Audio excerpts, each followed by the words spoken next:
There has been a game over the last few years that I've wanted to go back to, but I haven't had a fully working N64 for a couple years. I finally bought myself a working console, and I thought just for the hell of it, I would take a look at a game that has been labeled by almost all gamers as the worst game of all time. Even the Angry Video Game Nerd has reviewed this game, and I thought I would finally go back to it to see if it's truly as bad as I remember it being. So, this AVGN retrospective is all about Superman for the N64. Developed by the now deceased company Titus Games, or as many gamers have come to call it, Titus Games, Superman for the N64 is one of their more remembered games, and I'm here to see why. The first level is flying through a huge maze of rings, and you have to make it to the end before the time runs out so you can advance to the next level. Basic stuff. Yeah. Basic stuff for anything but a Superman game.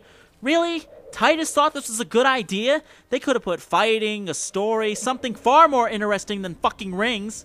To make matters worse, getting through these rings is insanely hard. You're given a little under 2 minutes to get through this level, and there are so many rings that there's little margin for error. Superman is nearly impossible to control. You turn left and right with the joystick, and the B button helps you fly Superman and move him forward.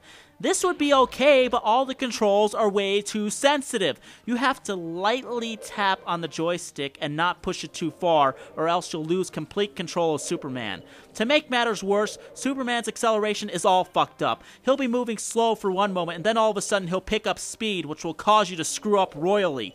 This would make more sense if the acceleration was normal, but it doesn't happen all the time. For some strange reason, he'll only pick up speed on occasions, and naturally, it's on the occasions where you don't really want him to speed the fuck up. Turning Superman feels like driving a car for the first time. With most people, the first time they drive a car, they take the turn slowly because they're still trying to get used to driving.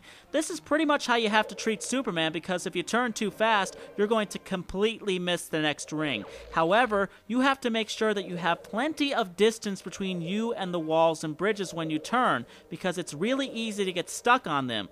The walls are fairly easy to get away from if you get stuck, but if you get stuck behind a bridge, you might as well purposely commit suicide in the game because it drains too much time to get away from it.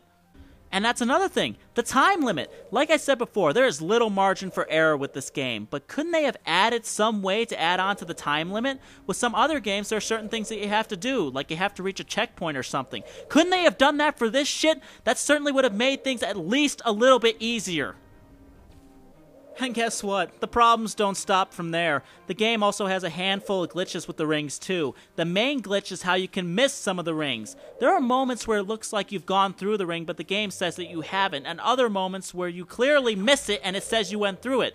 That's always nice, isn't it, when the developers couldn't even polish the game enough to go through a ring accurately. Also, on a side note, and this might seem like a pointless thing to complain about, but is that a health bar on the left part of the screen?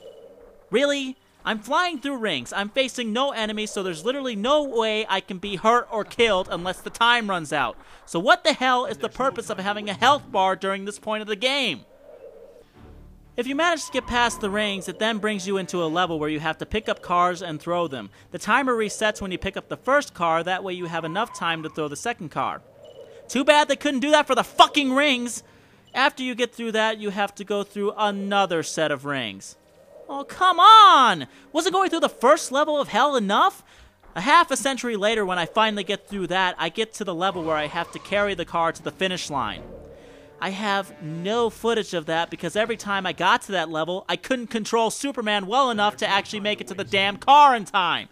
It also doesn't help that his big ass is facing the wrong direction when I start the level. The really unforgivable part about the second part of these levels when you have to deal with the cars is that you're not given multiple chances. You're given unlimited chances to get through the rings, but only one chance to get through the car stage, which makes no sense. Oh yeah, I forgot to discuss the graphics. The game looks like crap. The N64 did have the capability to be pretty detailed in its own right. All you have to do is look at games like Super Mario 64 and GoldenEye to see what the console could truly do. And those are games that didn't even need the expansion packs. However, this game didn't even bother to put facial features on the characters. It just looks like little scribbles, and the environments look like the hollowed out version of the environments seen on the Flight Simulator games. So overall, I didn't even bother getting past the second level. I gave that car stage 2 tries and gave up. The game took up an hour of my life that I can't have back. It's really easy to see why Titus Games bit the dust. I bought Superman 64 for $5, and I have a feeling I spent way too much money. Well, everyone, that's it for now. Thank you so much for listening, and I will see you next time. Almost there. Less than 10 seconds. Come on, I can just barely make it. Look, there's the last ring. Fuck, ass bitch, cunt, fart, I can't believe it! There is only one ring left. Oh, this is ass. This is really ass. Oh, look, this time I'm gonna do it. It's 4 seconds. Shit, yeah! No, that didn't count. So finally, when I get past the rings, instructions